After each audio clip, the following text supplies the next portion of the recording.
Hi everyone, welcome to this video. This is Aarti Mishra, one of the top and verified educator. आज के session में हम discuss करने वाले हैं मिनिएचर आर्ट को। ये एक ऐसा ट्रेडिशन था जो पेंटिंग के ज़रिए इंडिया में काफ़ी तेज़ी से डेवलप हुआ। ये एक और ट्रेडिशन था जिसमें कई सारी मिनिएचर पेंटिंग्स इंडिया के अंतर्गत हमें देखने को मिलती हैं। तो मिनिएचर, जैसा कि नाम समझ में आ रहा है, मिनी बहुत छोटे लेवल पर ये आर्ट है। तो ये नाम हमें क्या बता रहा है कि ये स्मॉल साइज पेंटिंग होती थी। हालांकि ये तो छोटी थी, पर ये छोटा पैकेट बड़ा धमाका है, क्योंकि छोटी सी पेंटिंग में बहुत ज़्यादा डिटेलिंग होती थी। जनरली इसमें वाटर कलर का प्रयोग किया जाता था, जो कि कपड़े के ऊपर या पेपर के ऊपर बनाया जाता था। जो अर्लीस्ट मिनिएचर है वो पाम के पत्ते पर या लकड़ी के ऊपर बनाए जाते थे, और ये वेस्टर्न इंडिया में बहुत ज़्यादा फेमस थे। इसमें जो जैन टेक्स्ट थे, जो जैन कैनन्स लिखे गए थे, उन बुक्स को इलस्ट्रेट करने के लिए इलस्ट्रेटिव पेंटिंग्स पहले बनाई जाती थी, और बाद में मुगलों ने और राजपूतों ने इसे और ज़्यादा डेवलप किया। इस इमेज में आप देख सकते हैं एक छोटी सी पेंटिंग में कितनी सारी कहानी और कितनी सारी डिटेलिंग है। तो ये जो पेंटिंग होती थी, जो कि जिसे हम मिनिएचर आर्ट ऑफ पेंटिंग कहते हैं, मुगलों ने भी इसे काफ़ी आगे बढ़ाया। जैसे कि अकबर, जहांगीर, शाहजहां ने इसको पैट्रोनाइज किया, और इसके अंतर्गत बहुत सारे हाईली स्किल्ड पेंटर्स थे जिन्हें कि यहाँ पर इलस्ट्रेशन के लिए मैन्युस्क्रिप्ट को बनाने के लिए रखा गया था। जैसे आप एनसीईआरटी की बुक्स देखोगे तो पेज के एक साइड में टेक्स्ट लिखा हुआ है और दूसरी तरफ उससे जुड़ी हुई कोई ड्राइंग, कोई इमेज बनाई होती है। तो इसी को इलस्ट्रेटेड मैन्युस्क्रिप्ट पेंटिंग के रूप में यूज़ किया जाता था। हाईली स्किल्ड पेंटर्स को यहाँ पर रखा जाता था और उन्हें कहा जाता था कि जो भी मैन्युस्क्रिप्ट है जिसमें हिस्टोरिकल अकाउंट्स हैं, जैसे अकबरनामा है, आईने अकबरी है, या कुछ भी ऐसे इंपॉर्टेंट कुछ अगर उन्होंने चीज़ों को पैट्रोनेज देकर के स्कॉलर से कुछ लिखवाया है, तो पोएट्री को इलस्ट्रेट करने के लिए, मैन्युस्क्रिप्ट को इलस्ट्रेट करने के लिए ये मिनिएचर पेंटिंग्स बनवाई जाती थी। इन पेंटिंग्स में बहुत ही ब्राइट और ब्रिलियंट कलर्स का प्रयोग किया जाता था, और मुग़ल आर्ट में ज़्यादातर ये रिलीजियस थीम से अलग था। पहले तो रिलीजियस थीम्स के ऊपर बहुत ज़्यादा पेंटिंग्स बनाई जाती थी, स्पेशली जब राजपूत जो है इसको पैट्रोनेज देते थे तो वो रिलीजियस थीम फॉलो करते थे। लेकिन मुग़ल पेंटिंग में रिलीजियस थीम को फॉलो नहीं किया गया है, क्योंकि मुग़लों के अंतर्गत आप देखें तो इस्लामिक है, तो इस्लाम में इमेज वर्शिप, आइडल वर्शिप नहीं होती है। तो जाहिर सी बात है कि मुग़ल एम्परर्स वैसी फ़ोटोज़ नहीं बनवाएंगे। तो वो क्या बनवाते थे, वो जो है कोर्ट आर्ट दिखाते थे, जिसमें कि दरबार में जो बादशाह हैं उनका कैसा दरबार है, वो क्या क्या करते हैं, वो कैसे लोगों से मिलते हैं, उसमें कैसे कैसे प्रोग्राम्स, फेस्टिवल्स का, या कोई भी कोई फंक्शन है वो कैसे सेलिब्रेट होता है। तो वो कोर्ट सीन्स को यहाँ पर दिखाया जाता था, बैटल सीन्स को, हंटिंग सीन्स को दिखाया जाता था।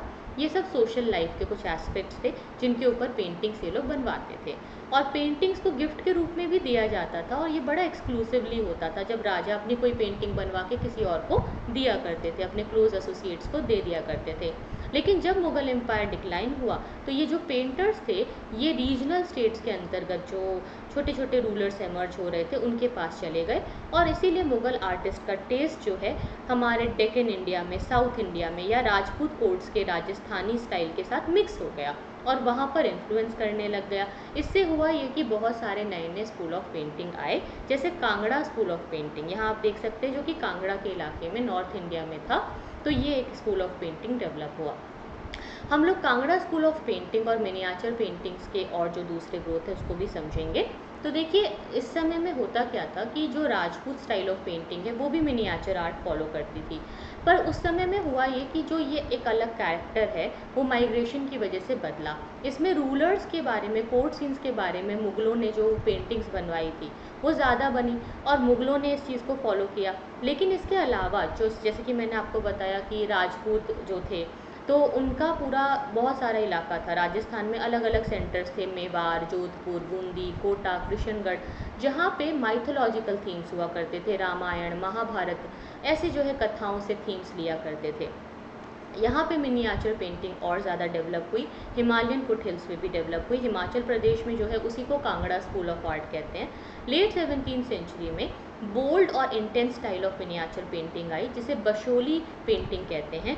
इसके अंतर्गत जो टेक्स्ट है उनको पेंट किया जाता था, और हेयर देयर वॉज भानुदत्त रास मंजरी, भानुदत्त के द्वारा एक रचना लिखी गई थी रास मंजरी, उस रास मंजरी के टेक्स्ट के ऊपर पेंटिंग की जाती थी। फिर नादिर शाह का जब इन्वेशन हुआ और दिल्ली पे जब उसने कब्जा किया तो 1739 में बहुत सारे मुग़ल आर्टिस्ट माइग्रेट होकर के हिली एरियाज़ में चले गए, और फिर वो प्लेन एरिया में उनको लगता था बार बार अटैक होता है तो वो पहाड़ों में चले गए। फिर वहाँ पे उनको पैट्रोन मिल गया, कांगड़ा स्कूल ऑफ पेंटिंग के जो कांगड़ा रूलर्स थे उन्होंने उनको पेंटिंग के लिए पैट्रोनेज दिया। फिर मिड 18th सेंचुरी में आते आते कांगड़ा आर्टिस्ट ने अपना खुद का स्टाइल, खुद की स्पिरिट मिनिएचर आर्ट की डेवलप की। इनकी इंस्पिरेशन आती थी वैष्णवी ट्रेडिशन से, जिसमें विष्णु जी की पूजा होती है। इसमें बहुत soft colours, cool blue colours जो होते हैं, जो आँखों को शांति देते हैं, ठंडक देते हैं, ग्रीन कलर हो गया, वो सब ये लोग यूज़ करते थे। और बहुत सारे थीम्स जो हैं कांगड़ा पेंटिंग में हमें देखने को मिले जो कि चेंज हो गए, और रिलीजियस थीम्स का भी इसमें प्रयोग हुआ करता था। तो ये था कांगड़ा स्कूल ऑफ पेंटिंग के बारे में। I hope you like this video. ये ट्रेडिशन था मिनिएचर आर्ट। आज के लिए इतना ही गाइस। अगर आप टॉप 10 का रेफरल कोड यूज़ करते हैं तो आपको इससे मिलेगा टॉप 10 के कोड से अनअकैडमी प्लस का डिस्काउंट। 10% डिस्काउंट के लिए you can use my code top 10 10% discount के लिए ये कोड है। इससे आपको 10% डिस्काउंट प्लस और आइकॉनिक सब्सक्रिप्शन में मिलेगा। और हर संडे 11 बजे अनअकैडमी कॉम्बैट होता है, जो एक स्कॉलरशिप टेस्ट है। इसे भी आप ज्वाइन कर सकते हैं और अपने फ्री कंटेंट को अनलॉक कर सकते हैं by using my referral code top 10। आज के लिए इतना ही। Thank you so much for watching. See you then, take care, bye bye.